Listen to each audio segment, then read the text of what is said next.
the scale of risks that we have in front of us here? Critical, severe? Yep, elevated? also severe. Okay. Again, would be critical if we were talking about 2 years out, Mhm. because we're talking about this year and it's already April, it just happened.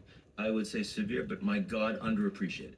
Because the amount of attention this gets on headlines compared to Iran or Venezuela, compared to China, is still tiny. And is that because of unemployment? Because AI is going to take our jobs, or is it something else? Is it the nuclear? What is it? No, I mean, if what I just mentioned with Anthropic, like if suddenly your systems are hackable by anyone that has access to this tool, your markets are going to go down. Your banks aren't going to work. Your data is going to be stolen. You know, imagine if the Russians had that capacity, what they would do with it. If the Iranians today had that capacity, what they would do with it. They will. These AI tools are becoming available to anyone with a laptop or a cell phone. So, I mean, suddenly, in the same way that the war in Russia-Ukraine, Russia's much bigger than Ukraine. And yet in the last 3 months, Ukraine has actually taken territory back from Russia. How is that possible? Technology. Drones, right? They have become the most capable drone producer in the world at scale. So much that when the Iranians were attacked by the United States and they counter-hit, what did the Americans do? They called Zelensky, remember the guy that didn't say thank you in the White House, and they said, could we have your help with your drone technologies in figuring out how we combat Iran for our Gulf allies? So technology is changing the world so fast, and it turns out that the biggest way it's changing our security and the economy is AI. On this point of AI, I actually was watching a video this morning before you arrived, which I thought I'd show you because it's quite dystopian, but what you'll see in this video is true and it's happening around the world, and I don't think anybody has any ideas. This is the video. I'll play it for those of you that are looking at the screen at the moment. Can you tell what's going on in this video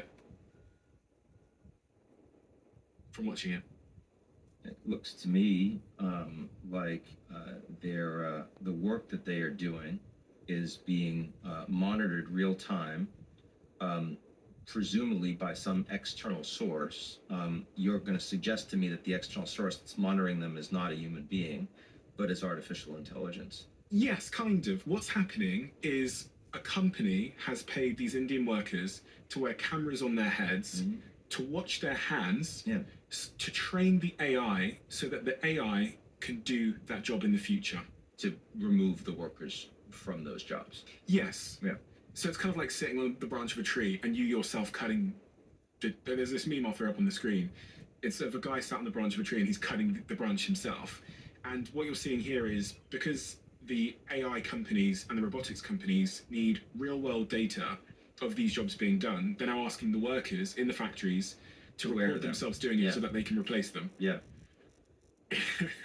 It's I laugh because it's slightly terrifying. It's slightly terrifying, and yet it's also slightly empowering, depending on what we decide to do with the wealth that comes from this. Because let's face it, most human beings do not want that work to be what self-actualizes them.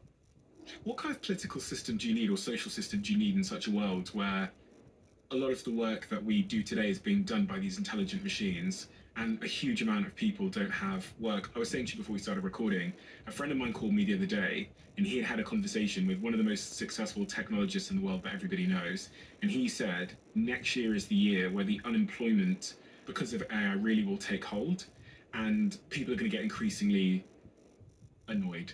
They also said that they think the Democrats, even though I think this person might be Republican, they think the Democrats are going to win the election because the impact of AI is going to be so severe next year in terms of unemployment that people are going to associate the Republicans with being the pro-AI party. And I saw another report last week saying that AI is now less popular than ICE in the United States. And just as a podcaster who has conversations about this, I know people are not happy. I know they're not happy. I see it in the comment section, in part because we don't see it flowing down and making people's lives better. We see major corporations getting richer. And so the funny thing, that video you showed me, most people in the global south are very excited and enthusiastic about AI because they think it's going to give them tools to improve their human capital, to improve their opportunities. China, the Chinese are very excited about AI because they think that it's going to make their lives better. The Americans, the Europeans are not.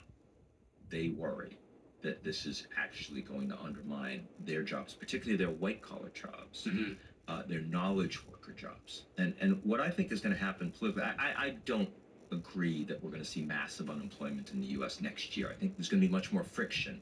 And most CEOs don't want to get rid of a lot of their workers unless they have to. So unless there's a major economic downturn that gives them that excuse, I think it's going to take a lot longer.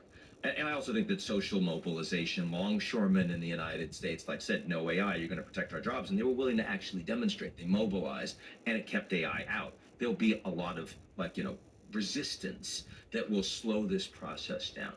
But what I do think is going to happen, I think you'll see it politically. I was talking to someone I know reasonably well, a senator, U.S. senator, who was saying, can't talk right now.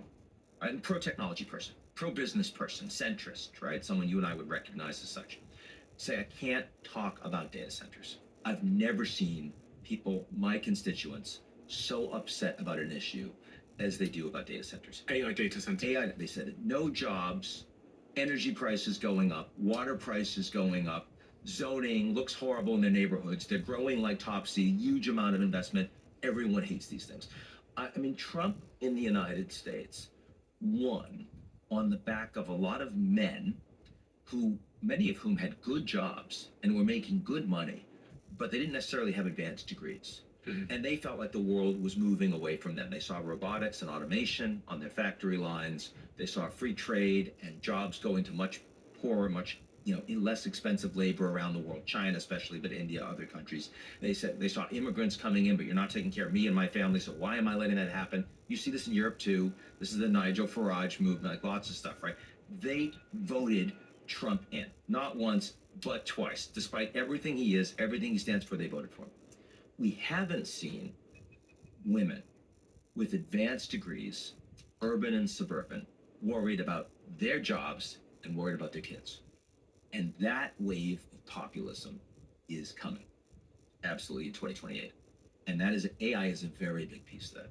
AI, data centers, and the rest. So in that regard, I agree that there's going to be a real political wave here. And I don't yet know who the political figures are that are going to respond to that. I don't think that person today exists in the political spectrum. I haven't seen that person. It appears